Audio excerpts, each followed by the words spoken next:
मसाजोगचे सरपंच संतोष देशमुखांच्या हत्येचा मास्टरमाइंड आणि पवनचक्की प्रकल्पासाठी धमकावून 2 कोटी रुपयांची खंडणी मागितल्याप्रकरणी गुन्हा दाखल असलेला वाल्मिक कराड याला केज येथील जिल्हा व अतिरिक्त सत्र न्यायालयाने 15 दिवसांची सीआयडी कोठडी सुनावली आहे।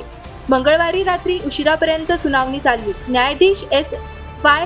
पावसकर यांच्यासमोर सुनावणी झाली। त्यांनी वाल्मिक कराडला 15 दिवसांची सीआयडी कोठडी सुनावली आहे। या प्रकरणी वाल्मिक कराडकडून ॲडव्होकेट अशोक कवडे तर सीआयडी कडून ॲडव्होकेट जे.बी. शिंदे यांनी बाजू मांडली। दरम्यान सरकारी वकिलांनी ऐनवेळी वैयक्तिक कारण देत या प्रकरणातून माघार घेतली आहे।